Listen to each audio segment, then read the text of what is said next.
நேயர்கள் அனைவருக்கும் வணக்கம். இன்னைக்கு நம்ம டாக் வித் முத்தலீஃபோட கிட்டத்தட்ட நிறைய எபிசோட்ஸை கடந்து வந்துட்டோம். ஸோ இன்னைக்கு நமக்கு பேசுறதுக்கு நிறைய விஷயங்கள் இருக்கு. தொடர்ந்து நம்ம சேனல் நிறைய பேர் வந்து புதுசாக பார்த்துக்கிட்டு இருக்கீங்க. வாங்க நிகழ்ச்சிக்குள்ள போகலாம். வணக்கம் சார். வணக்கம் சார். தொடர்ந்து அரசியல் வந்து ரொம்ப சூடு பிடிச்சிக்கிட்டு இருக்கு அப்படின்னு தான் சொல்லணும். முந்தா நேற்று திரு விஜய் அவர்களோட பொதுக்கூட்டம் இதெல்லாம் முடிஞ்சு நம்ம நேற்று பேசிட்டோம். நேற்று திடீர்னு திரு அஜித் அவர்கள் ஒரு விஜய்க்கு ஈக்குவலாக இருக்கக்கூடிய ஒரு நடிகர், அவர் உச்சம் பெற்ற நடிகர், அவர் நேற்று வந்து ஒரு மறுப்பறிக்கை கொடுத்துருக்காரு. ஸோ அவர் வந்து ஒரு நேஷனல் ஊடகத்தில் வந்து ஒரு பேட்டி கொடுத்துருந்தாரு. அதை தொடர்ந்து அவர் மறுப்பறிக்கை கொடுத்துருக்கிறாரு. ஸோ ஏன் இந்த திடீர் மறுப்பறிக்கை அப்படின்றது? ஏன்னா பொதுக்கூட்டம் முடிஞ்சு அடுத்த நாளே இது வந்திருக்கு அப்படிங்கிறதுனால இது வெளிச்சம் பெற்றிருக்கு. இது ஏன் அப்படின்னு நீங்கள் நினைக்கிறீங்க? ஏன்னா இப்போ அஜித் வந்து ஒரு மிக முக்கியமான ஒரு உச்ச நடிகரில் ஒருத்தர். அவர் இந்த விவகாரத்தில் யார் மீதும் குற்றம் சொல்ல முடியாது, எல்லோரும் இதற்கு பொறுப்பு அப்படின்னு அவர் சொன்னார். எல்லோரும் பொறுப்பு அப்படின்றப்போ இவர்கள் விஜய் ரசிகர்கள் தனியாக எடுத்துக்கிட்டு அவங்க கொண்டாடிட்டு இருந்தாங்க. அஜித் வந்து விஜய் ஆதரவாக பேசிட்டாரு, அரசுக்கு எதிராக பேசிட்டாரு, அவங்களாம் பொறுப்புன்னு இவர்கள் எடுத்துக்கிட்டு பார்த்தியா விஜயும் ரசிகர்களும் பொறுப்பு அப்படின்னு அஜித் சொல்லிட்டாரு. புரிஞ்சுக்கோங்கடா, அஜித் வந்து உங்களை தான் திட்டுறாரு அப்படின்னு. அப்போ என்னென்னா இவர்களுடைய கருத்து தான் அதிகமாக மேலோங்கி போச்சு. பத்திரிகைகள் மற்றதில் எல்லாம் பேசும் பொழுது இந்த டிபேட்டுகள்லாம் விஜயை தான் அஜித் குறிப்பிடுறாரு. ரசிகர்களுக்கும் பொறுப்பு இருக்குது, ரசிகர்கள்லாம் அப்படி வந்ததுனால தான் விபத்து, விஜய் லேட்டாக வந்தது தான் அது, அப்புறம் விஜய்க்கு தான் இதெல்லாம் இருக்குன்ற மாதிரி சொல்கிறாங்கன்னு பெரும்பாலான கருத்துகள் போச்சு. அரசுக்கு எதிராக சொல்கிறாருன்னு ஒரு பக்கம் கருத்து. அப்போ இது ரெண்டுக்குமே அவர் கிளாரிஃபை பண்ண வேண்டிய நிர்பந்தத்தில் ஆளானதுனால நான் வந்து எந்த அரசியலும் இல்லை, நான் எந்த இதுக்கும் நான் வரப்போகிறதில்ல, நான் வந்து என் வழியை பார்த்துட்டு போகிறேன். நான் விஜய்க்கு எதிராக எந்த கருத்தையும் சொல்லவில்லை, விஜய்க்கு நான் எப்போதும் ஆதரவு கொடுத்தவனாக இருந்து வருகிறேன் அப்படின்ற மாதிரி இது ஒரு முற்றுப்புள்ளி வச்சுருக்காரு. அதனால் இதில் வந்து பொதுவாக கருத்து சொன்னால் அதை வந்து எடுத்துக்கிட்டு ஆளாளுக்கு விமர்சனம் பண்ணுறீங்க. விஜய்க்கு எதிராக இந்த மாதிரி விவகாரங்களை எடுத்து சுற்றுறவங்க அவங்களுடைய கருத்துக்கள் நிறுத்துங்கன்ற மாதிரி சொல்லியிருக்கேன். நான் இன்னைக்கு விஜயின் பக்கம் நன்மைக்காக தான் சொல்லியிருக்கேன் அப்படின்ற மாதிரியான ஒரு கருத்தை சொல்லி முடிச்சிட்டாரு. இது திமுகவுக்கு எதிராக சொல்லியிருக்காரா அப்படின்னு எடுத்துக்கிட்டு மறுபடியும் சுற்றுவாங்க. ஒவ்வொரு விஷயம் ஸ்டாப் பண்ணணும்னு நினைக்கிறப்போ அதுலேருந்து புதுசாக ஒன்று கிளப்பி போய்கிட்டு இருக்கோம். அதனால் இது எப்படி தான் போகும்னு தான் நான் நினைக்கிறேன். ஸோ அதே தொடர்ந்து இன்னொரு விஷயமும் அவரே சொல்லியிருக்காரு.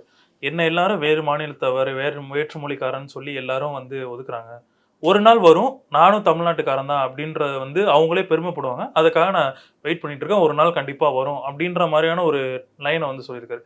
இது யாரையோ குறிப்பிடுற மாதிரி இல்லையா சார்? பொதுவாக என்னென்னா தமிழ்நாட்டில் பிறந்தா கூட தமிழன் சொல்லிட்டு இந்த வேலைலாம் பண்ணிகிட்டு இருக்கிறாங்க. தமிழ் மக்களுக்காக, தமிழ்நாட்டு மக்களுக்காக பாடுபடுறவங்கள வந்து வேற்றுமொழின்றது. இப்போ அவருக்கு பத்மவிபூஷன் கொடுத்தப்போ என்ன துளுனாங்க, என்ன பேச்சு பேசினாங்க. நம்மள ஒரு ஆள், ஆனால் அந்த பொறாமையில் கண்டபடி பேசினாங்க. விஜய் ரசிகர்கள் தானே சேர்ந்து பேசினாங்க. கண்டிப்பாக. அப்போ இதெல்லாம் வருத்தங்கள்லாம் அவருக்கு இருக்கும்ல. ரெண்டாவது அவருடைய கலர் இதெல்லாம் வச்சுக்கிட்டு அவர் தமிழ்நாட்டுக்காரர் இல்லைன்ற மாதிரி கொண்டு வரது. நான் ஜெயிச்சு இந்த நாட்டுக்கு பதக்கம் வாங்கி தரும் பொழுது தானாக ஏற்றுக்குவீங்க, அப்போ அர்ஜுனா அவார்டு கூட கிடைக்கும், சொல்ல முடியாது. ரேஸில் அகில இந்திய லெவலில் ஜெயிச்சா அர்ஜுனா அவார்டு கொடுத்து தானே ஆகணும், கிடைக்கலாம். அப்போ அது என் முயற்சியில் என் உயிர் போனாலும் நான் கவலைப்படலன்னு. கிட்டத்தட்ட 4-5 ஆக்சிடென்ட் ஆகிடுச்சு. ரேஸ்லலாம் ஆக்சிடென்ட் ஆகிடுச்சுன்னா அவங்க உயிருக்கெலாம் உத்தரவாதம்லாம் கிடையாது. அதனால் அவர் ஒரு துணிச்சல்காரர், சொல்ல வந்த கருத்தை ஓப்பனாக பட்டுன்னு சொல்லியிருக்காரு. அவர்கிட்ட இருக்கிற அந்த மனத்தாங்கலையும் இதில் பதிவு பண்ணியிருக்காரு. ஸோ இது வந்து ரொம்ப ஒரு பெரிய டிபேட்டை கிளப்பினப்போ எனக்கு ஒரு விஷயம் தோணுச்சு. இந்த மாதிரி ஒரு இந்த மாதிரியான ஒரு கிரிட்டிசிசத்தை எடுத்து வைக்கும்போது ஒரு அடையாள அரசியல் பண்ணுறதுங்கிறது ஒரு கேவலமான விஷயம் இல்லையா? இதை வந்து ஒரு சாரார் மட்டும் இல்லை, பல சாரார் பண்ணுறாங்க. இந்த மாதிரியான அடையாள அரசியல் தமிழ்நாட்டுக்கு எவ்வளோ கேடுன்னு நீங்கள் நினைக்கிறீங்க? இந்த மாதிரி அடையாள அரசியலை கொண்டு வந்து அதை பெருசாக மாற்றி அதன் மூலம் ஆதாயம் அடைய நினைத்து பின்னர் தோல்வியை தழுவியதில் முக்கிய பங்கு திமுக உண்டு. ஏன் சொல்கிறேன்னா, எம்ஜிஆர் என்கிற மனிதர் திராவிட முன்னேற்ற கழகத்துடைய வெற்றிக்கு அவ்வளோ பாடுபட்டவர். தன்னுடைய திரைப்பயணத்தில் திமுகவும் ஒரு அங்கமாக இணைச்சிக்கிட்டு பயணம் செஞ்சவர். தன்னுடைய படங்களில் திராவிட முன்னேற்ற கழக விஷயங்கள் வர்ற மாதிரி கொடி, கட்சியில் சட்டு கலரு, எல்லா விஷயத்திலுமே திராவிட முன்னேற்ற கழகத்தை அவர் பிரச்சாரமாக பாடல்களில் கூட 3 எழுத்தில் உயிர் வாழ்கிறது அப்படின்ற மாதிரியான 3 எழுத்தில் மூச்சு இருக்குன்ற மாதிரி பல விஷயங்களை அவர் வந்து கொண்டு போனவர். அண்ணாவை பிரதானப்படுத்தி படங்களில் கொண்டு போனவர். எம்ஜிஆர் சுடப்பட்டதனால் திமுக வெற்றி இறுதிப்படுத்தப்பட்டுச்சு. அந்த மாதிரி எம்ஜிஆர். அதற்கு பிறகு கலைஞரை முதல்வராக்குவதற்கு பெரிதும் எம்ஜிஆர் வந்து உழைத்தார். அதன் மூலம் கிட்டத்தட்ட 6வது 7வது இடத்துல இருந்த கலைஞர் முதலமைச்சர் ஆனார். அதற்கு பிறகு தன்னுடைய படங்கள் மூலியமாக அந்த புதிதாக வந்த திமுக அரசு எப்படி மக்களுக்கெல்லாம் நன்மையாக இருக்குன்னு பாடல்கள் மூலியமாக பண்ணி ஒரு பிரச்சாரமாக மாற்றி 71ல் திமுக வரலாற்றிலே இல்லாத அளவுக்கு 184 தொகுதிகள் ஜெயிக்கிற அளவுக்கு எம்ஜிஆருடைய உழைப்பு இருந்தது. தனி பெரும்பான்மையை ஜெயிச்சிருக்காங்க. தனி பெரும்பான்மை 118 போதும். பெரிய அளவில் ஒரு 184 தொகுதி அப்படி கிடச்சிதுன்றது பெரிய விஷயம். ரெண்டாவது, எம்ஜிஆர் வந்து அதற்கு பிறகு எம்ஜிஆரை மட்டம் தட்டும் விதமாக அவருடைய நிலையை மறந்து நன்றி கட்டுத்தனமாக எம்ஜிஆர் வெளியேற்றின பிறகு எம்ஜிஆர் தனி கட்சி தொடங்கினார். அப்போ நீங்கள் கேட்ட இந்த அடையாளப்படுத்துகின்ற அரசியலை இவர்கள் கையில் எடுக்கிறார்கள். அதுவரை போராளியாக உடன்பிறப்பாக திமுகவுடைய தலைவர்களில் ஒருவராக பொருளாளராக இருந்த எம்ஜிஆர் அதற்கு பிறகு மலையாளியாக மாறி போனார். இவர் தமிழரே இல்லை, மலையாளி, இப்படி சொன்னது யாரு? 40 ஆண்டு கால நண்பர் கலைஞரே சொன்னார். எம்ஜிஆர் நான் மலையாளி இல்லை, நான் கும்பகோணத்தில் இந்த இடத்துல பிறந்தேன், என்னுடைய பூர்வீகம் இது இப்படின்னு எம்ஜிஆர் தனியாக திராவிட கட்சி, திராவிட இயக்கம், திராவிட நாடுன்னு பேசிக்கிட்டு, திராவிட நாட்டில் கேரளாவும் தானே இருக்குது. ஆனால் எம்ஜிஆரை மலையாளின்னாங்க. 77 எம்ஜிஆர் ஜெயித்த பொழுது இன்னொரு இதை கிளப்பி விட்றாங்க. அவர் வந்து இலங்கை வாசி, இலங்கையில் பிறந்தனால எப்படி தமிழ்நாட்டில் முதலமைச்சர் ஆகலான்லாம் கிளப்பி விட்டாங்க. இப்படி அடையாளப்படுத்துகின்ற வேலைகள் எம்ஜிஆருக்கு நடந்தது. அதற்கு பிறகு எம்ஜிஆர் வழி தோன்றலாக வந்த ஜெயலலிதா மிகப்பெரிய அளவில் இவர்களுக்கு அச்சுறுத்தலாக இருந்த பொழுது மைசூரை சேர்ந்தவர், கர்நாடக அந்த சமூகத்தை சொல்லி கர்நாடகாரங்க இன்னும் ரொம்ப கொச்சையெல்லாம் பேசினாங்க, அந்த அளவுக்குலாம் பேசினாங்க, அடையாளப்படுத்துகிற வேலையை பண்ணாங்க. அதையும் மீறி ஜெயலலிதா தமிழகத்துடைய மக்களுடைய அன்பை பெற்று அம்மா அப்படின்னா ஜெயலலிதா தான். இவரெல்லாம் அப்பான்லாம் சொல்லி பார்த்தாரு, ஒன்றும் ஏற்றுக்கல. ஆனால் அம்மான்றது ஒரு இயல்பாகவே மாற்று கட்சியினரும் அம்மான்னு சொல்கிற அளவுக்கு அண்ணாமலை அவ்வளோ பேசினார். ஜெயலலிதாவை விட என் மனைவி 1000 மடங்கு உயர்ந்தவர் அப்படின்னாரு. என்னங்க அப்படி சொல்கிறீங்கன்னு மறுநாள் கேட்டாங்க. என்னுடைய இதில் மாற்றமே இல்லைங்கண்ணா, நான் சொன்னதில் உறுதியாக நிற்கிறேன்னா, என் மனைவினா ஜெயலலிதாவோடனா 1000 மடங்கு மேலானவர்னா அப்படின்லாம் சொன்னார். அதே ஜெயலலிதாவை இவர் புரட்சி தலைவி அம்மான்னு சொல்கிற அளவுக்கு இதாகிடுச்சு. அம்மானா ஜெயலலிதா அப்படின்றது இதாகிடுச்சு. அப்போ இவர்கள் அடையாளப்படுத்திய மைசூர்காரங்க, கர்நாடக இதுன்ற சொன்னதெல்லாம் எடுபடவில்லை. இந்த அடையாள அரசியலை விஜயகாந்துக்கும் பண்ணாங்க. மது அருந்துபவர், பெருங்குடிகாரர் அப்படி இப்படின்னு. ஆனால் அவர் ஒரு பெரிய மனிதாபிமானி, எம்ஜிஆருக்கு பிறகு மக்கள் உள்ளங்களை கவர்ந்தவர், உதவி செஞ்சவர் அப்படின்றது தான் நின்றுச்சு. இதை இன்னொரு அடையாளப்படுத்துறதுன்னா அது எடப்பாடி அடிமைப்பாடி, அடிமைத்தனம் உள்ளவர், தவழ்ந்து போய் வாங்கினார், அது இதுன்னாங்க. ஆனால் அவருடைய பேச்சுகள், கேள்விகள் தான் மக்கள் மனசில் நிற்கிது. இது ஒன்றும் இல்லை. இந்த மாதிரி அடையாளப்படுத்துகின்ற அரசியல் தொடர்ந்து வந்துகிட்டு இருக்குது. விஜயையும் பண்ண ஆரம்பிச்சிருக்காங்க. அது ஒரு வகையில் பண்ண ஆரம்பிப்பாங்க. ஸோ இதனை தொடர்ந்து வந்து இந்த விஷயத்தை தொடர்ந்து நம்ம ஆல்ரெடி பேசிகிட்டு இருக்கோம். டெல்டா மாவட்ட விவசாயிகள் வந்து நெல் கொள்முதலில் நிறைய குளறுபடிகள் இருக்குது அப்படின்ற விஷயத்த வந்து நம்ம வரிசையாக பார்த்துட்டு வந்து எடப்பாடி பழனிசாமி அவர்களும் போய் அதை பார்த்துட்டு வந்தார். இப்போது வழக்கறிஞர் அணிலேருந்து ஒரு கேஸ் ஒன்று போட்டிருக்காங்க. என்ன அப்படின்னு பார்த்தீங்கன்னா, 2021லேருந்து 2023 வரைக்கும் நடந்த கொள்முதல்களில் நிறைய ஊழல் நடந்திருக்கு, நிறைய விஷயங்கள் வந்து குளறுபடிகள் நடந்திருக்கு, இதை வந்து விசாரிக்கணும்னு சொல்லி வழக்கறிஞர் அணிலேருந்து ஒரு கேஸ் போட்டிருக்காங்க. இந்த டெவலப்மெண்ட்டை நீங்கள் எப்படி பார்க்குறீங்க? எந்த வழக்கறிஞர் அணி? இன்பதுரை கீழே இருக்குது, அதிமுகவில் இன்பதுரை கீழே இருக்க வழக்கறிஞர் அணி வழக்கு போட்டிருக்காங்க. அதில் முறைகேடு நடந்திருக்கு. 2021லேருந்து 2020 வழக்கு விசாரணை நீதிமன்றம் ஏற்றுக்கொண்டு அதற்கு பிறகு அதில் என்னென்ன வாதங்கள் வைக்கப்படுதோ அதற்கு பிறகு அதில் என்னன்றதை நம்ம பார்ப்போம். ஒருவேளை இது வந்து வழக்கு பதிவு செய்யுங்கன்னு லஞ்ச ஒழிப்புத்துறைக்கு அதுக்கு உத்தரவிட்டாங்கன்னா அது அடுத்த கட்டத்தை நோக்கி நகர்ந்து வேறு முன்னேற்றங்கள்லாம் வரலாம். அந்த மாதிரி ஒரு ப்ரெடிகேட்டட் அஃபென்ஸ் இருந்தால் இடி கூட உள்ள வரலாம். அதனால் அடுத்தடுத்த டெவலப்மெண்ட்டில் வச்சு பார்ப்போம். அந்த வழக்கில் என்னென்ன அவங்க குறிப்பிட்டிருக்காங்கன்ற தகவல் நமக்கு வந்த பிறகு அதை பற்றி நம்ம பேசுவோம். இந்த விஷயத்தை தொடர்ந்து ஒரு செங்கோட்டையன் அவர்கள் நிறைய குற்றச்சாட்டுகளை வந்து திரு எடப்பாடி பழனிசாமி அவர்கள் மேலே வச்சிருக்காரு. திடீர்னு பார்த்தா திடீர்னு ஒரு ப்ரெஸ் மீட் கொடுக்குறாரு. அந்த ப்ரெஸ் மீட்டில் தாவேக்கா கொடியை பார்த்துட்டு அசைக்கிறத பார்த்துட்டு திரு எடப்பாடி பழனிசாமி அவர்கள் வந்து புள்ளையார் சொல்லி போட்டாங்க கூட்டணிக்கு அப்படின்ற மாதிரியான ஒரு கமெண்ட் வந்து பாஸ் பண்ணாரு. ஆனால் அது இப்போ என்ன நடந்துச்சுன்னு பார்த்தீங்கல்ல அப்படின்ற மாதிரியான ஒரு விஷயத்த வந்து சொல்லியிருக்காரு. ஏன் அந்த திடீர்னு இந்த தாவேக்கா கூட்டணியோட விஷயத்தை பற்றி இவர் எடுக்கிறாருன்னு நினைக்கிறீங்க? அதிமுக ஒன்றுபடணும், அதிமுக ஜெயிக்கணுன்றது தானே செங்கோட்டையன் ஆசை. ஆமாம். அதிமுக பாஜகவுக்கு துரோகம் பண்ணிச்சு தானே சொன்னார். அதிமுக என்ன துரோகம் பண்ணுச்சுன்னா, இவர்கள் ஆட்சியை 4 வருஷம் காப்பாற்றினவங்கள திடீர்னு கை விட்டாரு அப்படின்னாங்க. இப்போ என்ன ப்ரெசன்ட் சுச்சுவேஷன்னா, 2 பேரும் ஒன்றா இணைஞ்சு ஒரு வெற்றி கூட்டணி நோக்கி நகர்றாங்க. அப்புறம் இவருக்கு என்ன பிரச்சனை? குளத்தை நீ கலக்கிட்ட, உன்னை கொல்ல போகிறேன்னு ஓனாய் ஆட்டுக்குட்டிகிட்ட சொல்லிச்சான். நான் எங்கே கலக்கினேன், இப்போ தான் தண்ணி குடிக்க வரேன்னா. நீ கலக்கலை, உங்கள் மூதாதையர் கலக்குனாங்க, அதுக்கு ஒன்று பழி வாங்க போகிறேன்னு சொல்லிச்சான். அந்த மாதிரி என்னங்க இப்போ எல்லாம் ஒற்றுமையாக தானேங்க இருக்காங்க, நல்லா முன்னேற்றம் தானே போகுதுன்னா, இல்லை 2024 வெளியே போனார்ல, நான் அதை சொல்கிறேன் அப்படின்னா என்ன நியாயம்? ஒரு தவறு நடந்தது, 2 சைடுமே உணர்றாங்க. நம்ம பிரிஞ்சிருந்தால் திமுக கூட்டணி வெற்றி பெறும் அப்படின்ற தேவை அடிப்படையில் 2 பேரும் ஒன்று சேர்றாங்க. அப்போ சேர்ந்த பிறகு அடுத்த கட்டத்தை நோக்கி நகர்ந்து போய்கிட்டு இருக்கும்போது பழைய கதையை பேசுறீங்கன்னா உங்கள் நோக்கம் என்ன? எதை சொல்ல வர்றீங்க? இவர்கிட்ட இந்த இது குழப்பங்கள் 1000 உண்டு. இவர்கிட்ட எல்லாரும் ஒன்றா இருக்கணும்னு யார் ஒன்றா இருக்கணும்னு கேட்டால் எனக்கு தெரியாதுன்னு.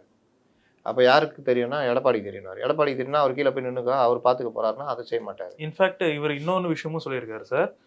என்னை வந்து பாஜக தான் அதிமுக ஒன்றுபடணும்னு பேசுனுச்சு, அவங்க தான் என்கிட்ட வந்து பேசினாங்க, அதனால தான் நான் அந்த கெடு விதிச்சேன் அப்படின்ற மாதிரி சொல்லியிருக்காரு. அதிமுக ஒன்றுபடணும்னா எடப்பாடி பழனிசாமிகிட்ட பேச போகிறாங்க. எடப்பாடி பழனிசாமி கிளியராக சொல்லிட்டாரு, அதிமுக ஒன்றா தானே இருக்குது, நான் ஒன்றுபடணும்னா ஒவ்வொருத்தருக்கும் ஒவ்வொரு அஜெண்டா வச்சுட்டு இருக்கிறாங்க. அப்போ நாங்கள் பார்த்துக்கிறோம்னு அமித்ஷா சொல்லிட்டாரு. ஆமாம், டிடிவி ஓபிஎஸ் பிரச்சனை அவங்க பிரச்சனை, நாங்கள் அதில் தலையிட விரும்பலன்ட்டாங்க. அப்புறம் என்ன அதிமுக ஒன்றுபடுத்தி இவரை கூப்பிட்டு பேசுகிறாங்க, கண்டதை உளறிக்கிட்டு இருக்காரு. இன்னொரு விஷயம் என்ன சொல்கிறாரு, அதிமுககாரங்க என்கிட்ட பேசிக்கிட்டு இருக்கிறாங்க, அவங்க யாருன்னு சொல்ல மாட்டேன், சொன்னால் அவங்களுக்கு ஆபத்து அப்படின்றாரு. உங்களோட உள்ளே இருக்கும் பொழுது யாரும் கண்டுக்கல, நீங்கள் தனியாக தான் சுற்றி இருந்தீங்க. இப்போ பேசிகிட்டு இருக்கிறவங்கன்னா சத்யபாமா பேசியிருந்தாங்க, இன்னும் ஒரு 10 பேர் பேசியிருந்தாங்க, இந்த வெளியே அமிச்சிட்டாங்க. மொத்தமாக போய் ஜாலியாக பேசிங்க, இன்னைக்கு காலைல அமிச்சிட்டாங்க.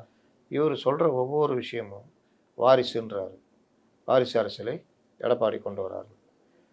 மித்துன் தான் எல்லாம் அப்படின்றாரு. மித்துன் தான் இல்லைன்னா இவங்கள மாதிரி அமைச்சரவை, டெபுட்டி சீஃப் மினிஸ்டர் இப்படி கொண்டு வந்தாங்களா? கிடையாது. நீங்களா ஒரு இதை உருவாக்கிட்டு சொல்லிக்கிட்டு இருக்கிறீங்க. அது உண்மையோ பொய்யோ நேரடியாக வந்தால் நீங்கள் சொல்கிற குற்றச்சாட்டு ஓகே. இப்படி சொல்கிற ஒரு டிடிவி கூட போய் கை கோக்குறாரு. டிடிவி யார்?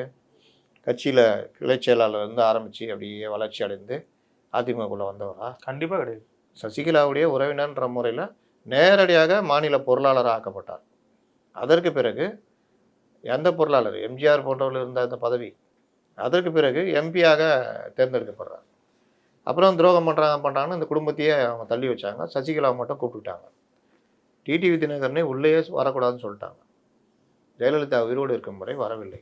அதற்கு பிறகு ஜெயலலிதா மறைவுக்கு பிறகு மறுபடியும் துணை பொதுச் செயலாளர் ஆக்கப்படுறார். அப்போ என்ன இவர் கட்சிக்காக உழைத்தார்னு சொல்லிட்டு ஆக்குனாங்களா? கண்டிப்பாக. சசிகலாவுடைய உறவினர் முறையில் சசிகலா கூப்பிட்டு நான் ஜெயிலுக்கு போகிறேன், நீ பார்த்துக்கோன்னு கொடுத்துட்டு போகிறாங்க. அதுக்கு பேர் என்னது? வாரிசு தானே.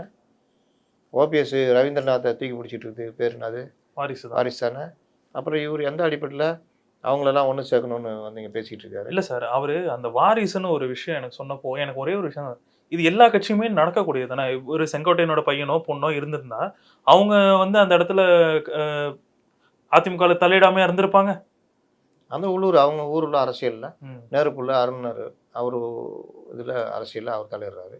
ஒவ்வொருத்தரும் ஒவ்வொரு இதில் கதிரானந்த் மாவட்ட செயலாளர், பொன்முடி பையன் அவர் ஒரு இது எம்பியா இருந்தார், இப்போ இல்லை. அடுத்து இது எல்லா கட்சியிலுமே நடக்கக்கூடியது தானே. ராகுல் காந்தி யாரு? நெப்போ கேட்டுதான். அப்போ எல்லா கட்சியிலையுமே எல்லா இதுலையும் இருக்கு. குடும்ப கட்சியாக இருக்கக்கூடாதுன்றதான் சொல்றது எல்லாரும். குடும்ப கட்சினா இப்போ திமுக, காங்கிரஸ் சொல்லலாம். ஏன்னா இவங்க குடும்பத்துக்கு மட்டுமே அந்த கட்சின்னு. இப்போ இந்திரா காந்தி பீரியட்ல சஞ்சய் காந்தி பண்ணாத வேலை கிடையாது. அதோட இந்திரா காந்தி இறந்தோன்னா ராஜீவ் காந்தி வர்றாரு. ராஜீவ் காந்தி இறந்தோன்னா சோனியா காந்தி கையில் கட்சி போகுது. அப்புறம் இவங்க வளர்ந்தோன்னே இப்போ இவங்க கையில் கட்சி, ராகுல் காந்தி கையில் இருக்கு. இப்போ சோனியா காந்தியுடைய ஆதிக்கத்தின் கீழே தான் கட்சி இருக்குது. அப்போ இந்த மாதிரி விஷயங்கள் எல்லாமே குடும்ப கட்சி, குடும்ப ஆதிக்கன்றது வேற, வாரிசு அரசியல் வேற. ஒருத்தர் சார்ந்து இருக்கிறவர்கள் அந்த மாதிரி இறங்கி பண்ணுறதுன்றது இன்றைக்கி எல்லாரும் நடக்குது. இப்போ நைனா நாகேந்திரன் வந்திருக்காரு, அவர் பையன் உள்ளே இறங்கி பண்ணிட்டு இருக்காருன்னா அது ஒரு இதுதான். இது எல்லா கட்சியிலுமே இருக்கிறது.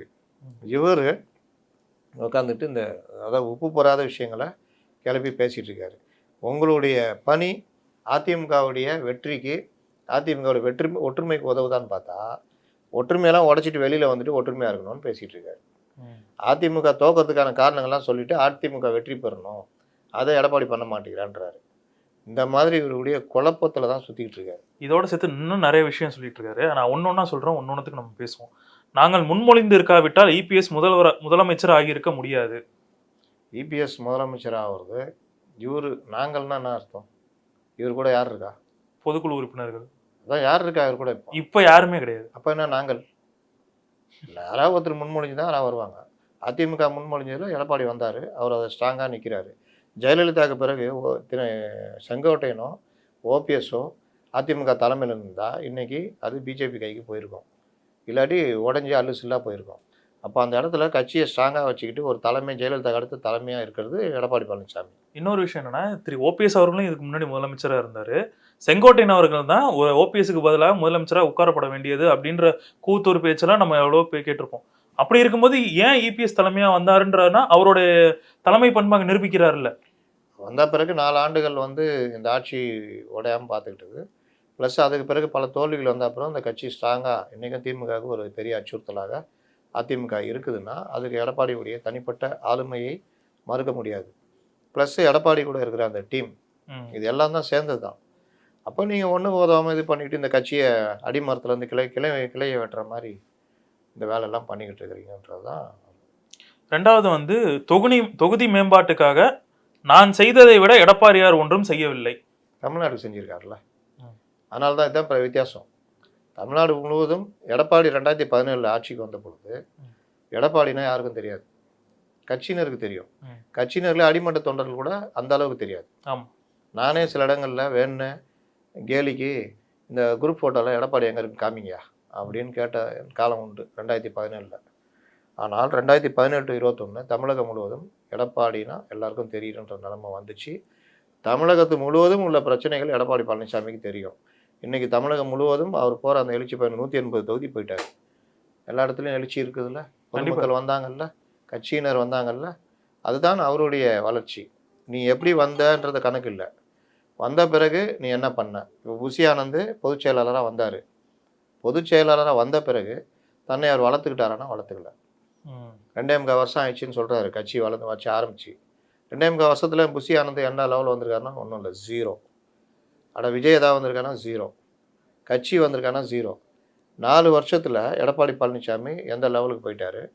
2 பெரிய கட்சி 75 ஆண்டுகளை கட்சி எதிர்த்து அரசியல் பண்ணுற அளவுக்கு, ப்ளஸ்ஸு டெல்லி அரசியல் எதிர்த்து தன்னுடைய கட்சியை விட்டு கொடுக்காமல் அரசியல் பண்ணுறது. அண்ணாமலை நீக்கிறது எடப்பாடியுடைய ஆளுமை தானே. கண்டிப்பாக ஓபிஎஸ் இருந்திருந்தா அண்ணாமலை இருக்கட்டுங்க அப்படின்னா சரிங்க, நீங்கள் என்ன சொல்கிறீங்கன்னா.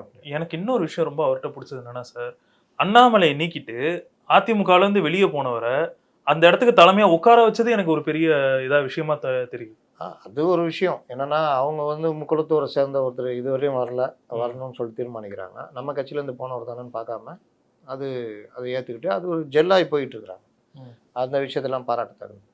அப்போ அந்த மாதிரி இருந்தது. நீங்கள் உங்கள் தொகுதியை தாண்டி உங்களை யாருக்கும் தமிழ்நாடு ஃபுல்லாக தெரியும், ஆனால் உங்கள் ஆதிக்கம் செலுத்துகிற ஓபிஎஸ் கூட எல்லாருக்கும் தெரியும், என்ன பண்ண முடியும். டிடி கூட எல்லாருக்கும் தெரியும், என்ன பண்ண முடியும், ஒன்றும் பண்ண முடியாது. அப்போ நீங்கள் அந்த மாதிரி 10-11 தான் இருக்கிறீங்க. நீங்கள் உங்களை வளர்த்து கொள்ளவே இல்லை.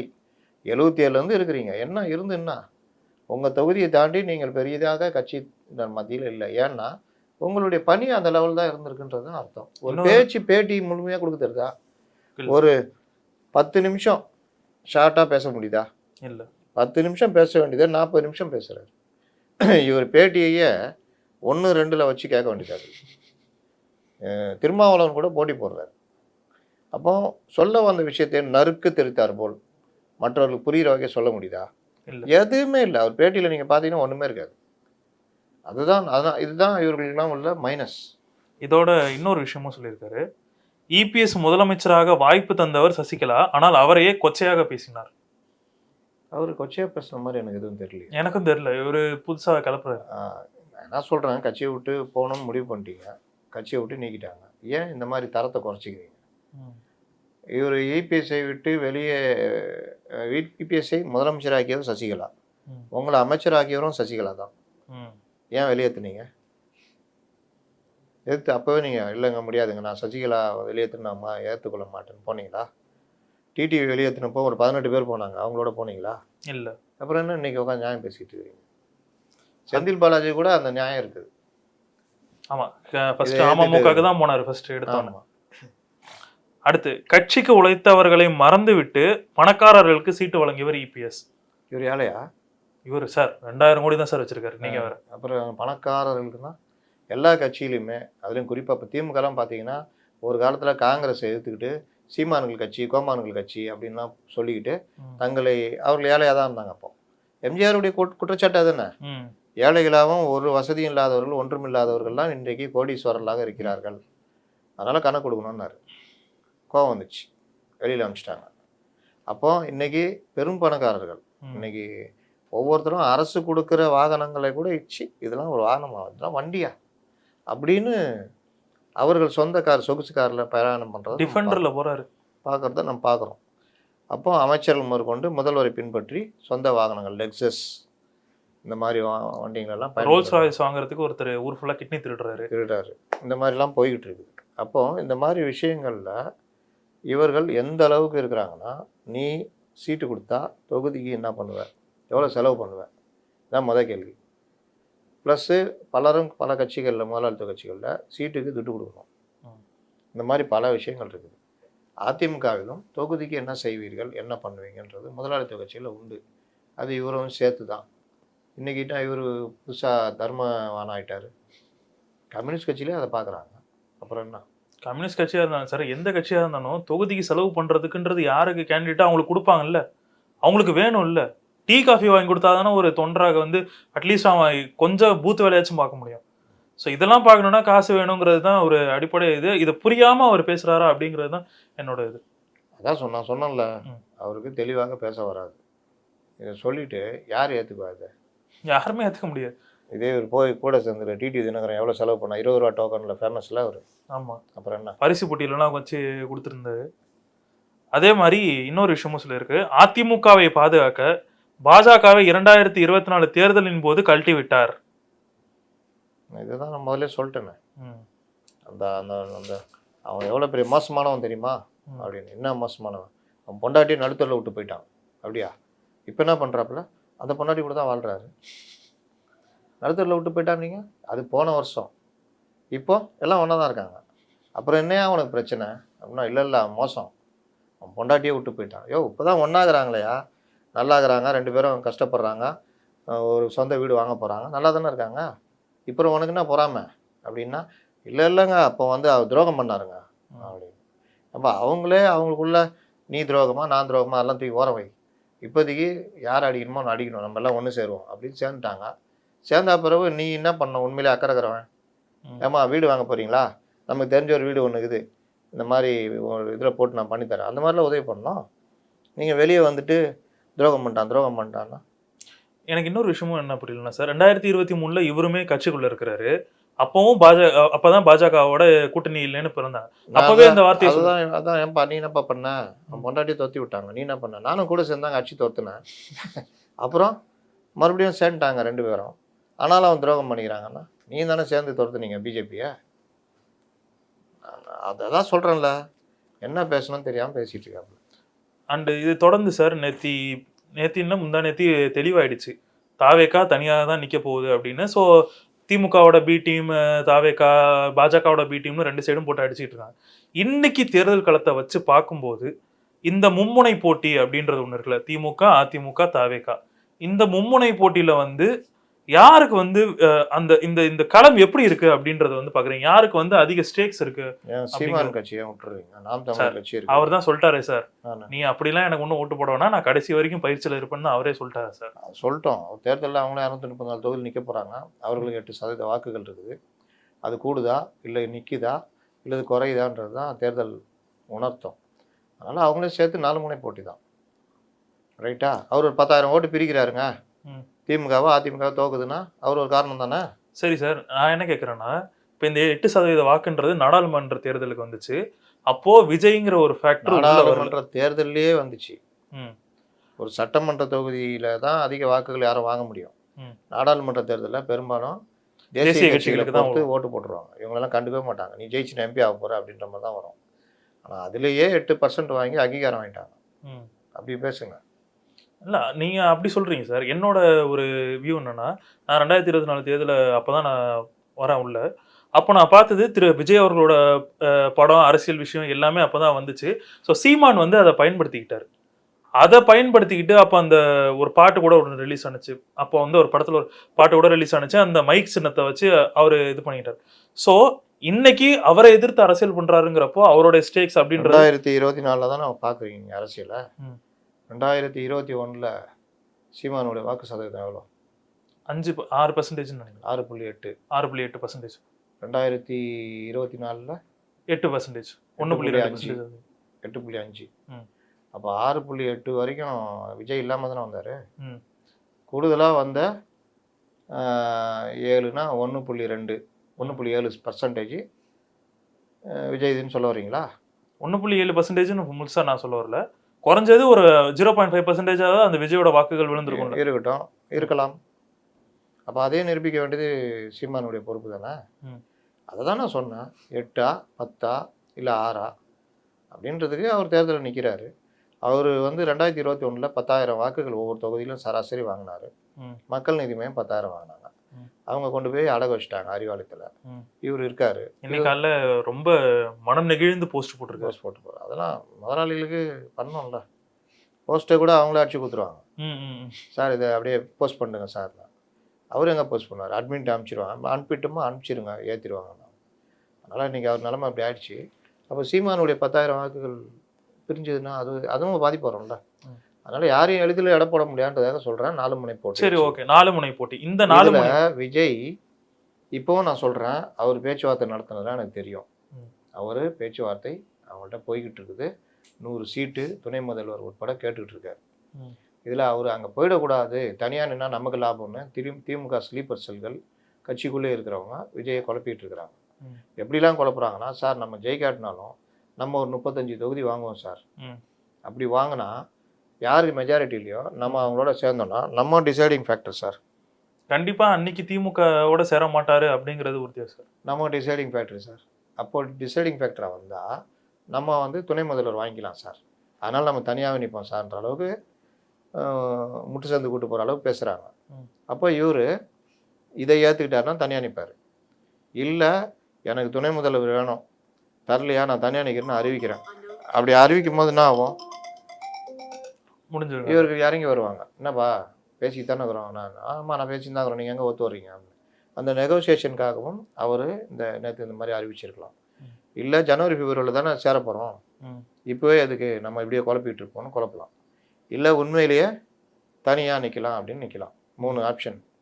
இந்த தனியாக நிற்கலாம்னு நின்னார்னா விஜய் இப்போ நீங்கள் என்னமோ சீமானுக்கு சண்டை போட்டிங்களே, நான் கேட்குறேன். 2021 கருப்பு சோப்பு சைக்கிள் போட்டு ஓட்டு போட்டாங்கல்ல, அன்னைக்கு ஊரே திமுக கூட்டு போட்டுச்சு. ஆமாம்.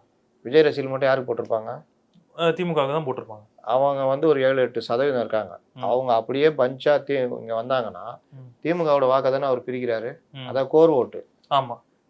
திமுக ஆதரவாக உள்ள ஓட்டு. ஆமாம். எதிர்ப்பு அதிமுக எதிர்ப்பு ஓட்டு இல்லை. அதுக்கப்புறம் சிறுபான்மையினர், இஸ்லாமியர்கள், கிறிஸ்தவர்கள் பெரும்பாலும் விஜய் நம்ம ஆள் வரணும்னு தான் பார்ப்பாங்க. அப்போ 7% இருக்காங்க அவங்க. இப்போ கொஞ்சம் கூடி கூட இருக்கலாம், ஒரு 8% இருப்பாங்க. அதில் 6% சொல்லுங்க. இவர் சிறுபான்மையினர், அதில் ஒரு 3% வச்சுங்க. 6% இருக்காங்க, 7% வச்சுங்க. ஒரு 3-4%னா இவர் 12-14% வாங்கிட்டு வரல. இன்னும் கொஞ்சம் பிரச்சாரம் பண்ணி பெண்கள் ஓட்டாதுன்னா விழுந்துச்சுன்னா இவர் திமுகவுடைய அடிப்படை வாக்குகளை பிரிக்கிறாரா? யாரு? விஜய். ஆமாம். அப்படி பிரிக்கும் பொழுது உங்களுக்கு திமுக இறங்குது, இவர் கொஞ்சம் பிரித்து வச்சுக்கிறாரு. இது ரெண்டுமே யாருக்கும் யூஸ் ஆகாது. இதில் ஹையஸ்ட் வாங்குற என்டிஏ அதோடைய பலன் அனுபவிக்குமா? இப்படிதான் தேர்தல் முடிவு. ஆனால் என்டிஏலேருந்து கொஞ்சம் வாக்குகளை வந்து வாங்குறாரு. நீங்கள் என்டிஏ வந்து திமுகவுக்கு எதிராக நிற்கிது, என்டிஏக்கு ஒரு வாக்குகள் இருக்குது. இது எல்லாம் வரும்பொழுது ஜெயிக்கிற கட்சின்னு ஒரு இது வரும்ல, என்டிஏ ஜெயிக்கும், நம்ம ஏன் ஓட்டை வேஸ்ட் பண்ணணும், இப்படி பார்ப்பாங்க ஜனங்க. அப்போ இவர் வந்து ஒரு தொகுதியில் 60,000 ஓட்டு திமுக வாங்குது, இவர் ஒரு 40,000 வாங்குறாரு, இவர் 70,000 வாங்கினா இவர் ஜெயிச்சுட்டு போயிடுவார். அப்போ வாக்கு வித்தியாசம் குறைந்த வித்தியாசத்தில் என்டிஏ பல இதை அடிக்கும். கிட்டத்தட்ட 2016 மக்கள் நல கூட்டணியாக, சிறிய மக்கள் நல கூட்டணியாக இல்லாமல் ஓரளவுக்கு பெரிய மக்கள் நல கூட்டணியாக விஜய் மாற வாய்ப்பு உண்டு. அன்னைக்கு மக்கள் நல கூட்டணி எவ்வளோ வாக்கு சதவீதம் வாங்கினாங்க? ரொம்ப கம்மி தான், 13 6 8 என்னமோ வாங்கினாங்க. அந்த இதுக்குள்ள. ஸோ இது டபுள் டிஜிட்டா ஒரு 15லேருந்து ஒரு 18க்குள்ள வரலான்னு எதிர்பார்க்கலாமா? ஸோ இன்னைக்கு எப்படியா இருந்தாலும் நிலைமைக்கு வந்து அதிமுகவுக்கு தான் ஹை ஸ்டேக்ஸ் இருக்கு அப்படின்றத வந்து எடுத்துக்கலாமா? ஆமா, அந்த அதனுடைய பலனை இவர்கள் அறுவடை செய்வார்கள், அப்படிதான் நான் பார்க்குறேன். இங்கே போயிட்டாருன்னா மொத்தமாக முடிஞ்சுது. ஏன் அப்படின்னா தாவேக்கால அந்த அவர் ஆதவர்ஜுன் 26% எனக்கு பக்குன்னு அடைச்சிது. என்னடா 26% அவங்க மட்டும் அடைக்கல, விஜய்க்கு அடைச்சிருக்கோம். என்னடா இது பக்கு இன்னைக்கு வானிலை அறிக்கை மாதிரி ஏற்றினா போறாரு, அதெல்லாம் ஆசை காட்டுறது. விஜய்க்கு என்னங்க தெரியும்? நான் என்ன கேட்குறேன், விஜய்க்கு ஓரளவுக்கு அரசியல் தெரிஞ்சிருந்தா ஒன்றுமே தெரியாத புஷி ஆனந்தையும் போச்செல்லாம் ஆக்குறாரு. அது சரி. இன்னும் அவனுக்கு ஒன்றுமே தெரில, நீ போய் மன்றத்தை பாரு, நான் ஒரு நல்ல ஆளை போட்டுக்கலாம் சொல்லுவார். புஷி ஆனந்த பொதுச் செயலாளர் ஆகிறாருன்னா அப்போ விஜய் என்ன? பொதுச் செயலாளர் பதவியை பற்றி விஜயுடைய நாலேஜ் என்ன? நமக்கு அரசியல் வரலன்னா அந்த இடத்துல பொதுச் செயலாளர் காம்பன்சேட் பண்ணணும் அப்படின்ற ஒரு ஆளை தானே போடுவார். அப்போ இவரை போடுறாரு. அவர் அரசியல், நான் சொல்ல வர்றது பேட்டி கொடுக்கறது வெளி அரசியல் இல்லை, கட்சியுடைய கட்டுமானமே பொதுச் செயலாளர் கையில் தான் இருக்குது. அதுவே நாலேஜ் இல்லையே, அப்புறம் இத்தனை பொதுச் செயலாளர்கள்னு இஷ்டத்துக்கு பொதுச் செயலாளர், அதுக்கு பிரிவு பொதுச் செயலாளர், இதுக்கு பிரிவு பொதுச் செயலாளர். அதனால் விஜய்கிட்ட அந்த நாலேஜ் இல்லாதோடைய விளைவு தான் கட்சி அனுபவிக்கிறது. ஸோ இன்னைக்கு அந்த தனித்தனியாக பெண்கள் அணி, மாணவர் அணி அப்படி இப்படின்னு தனித்தனியாக பிரித்து போட்டிருக்காங்க. இது வந்து ஒரு டெவலப்மெண்ட் அப்படின்றத பார்க்கலாமா தாவேக்கால? ஓரளவு டெவலப்மெண்ட்டு. இதெல்லாம் எப்போவோ செஞ்சுருக்கணும், செஞ்சு இருந்து அதுக்கப்புறம் அந்த நிர்வாகிகளை இயங்க விடணும். இந்நேரம் வேலையை ஆரம்பிச்சிருக்கணும். வேலையை அப்போவே ஆரம்பிச்சிருந்தாங்க. இப்போ வேலை ஓடிக்கிட்டு இருக்கணும். அதுதான் இப்போ தான் போராட்டு இருக்காங்க. அவங்களுக்கு போய் புரிஞ்சு அவர்கள் வேலையில் இறங்கி அப்புறம் முழுசாக போடல, சும்மா அறிவிச்சிருக்காங்க. மாநில நிர்வாகிகள் போடல. இளைஞரணி மாநில தலைவர் யாரு, மாநில பொதுச் செயலாளர் யாரு, மாநில பொருளாளர் யாரு, போடல. அப்போ இவர்கள் ஒவ்வொன்றா கற்றுக்கிட்டு வரதுக்குள்ள ஆட்சியே முடிஞ்சிடும். 2031 வந்துடும். ஸோ ஓகே சார், தொடர்ந்து நிறைய விஷயங்கள் பேசிகிட்டு இருக்கோம். நாளைக்கு இன்னும் நிறைய விஷயங்களை பற்றி நம்ம டிஸ்கஸ் பண்ணுவோம். நன்றி சார். நன்றி.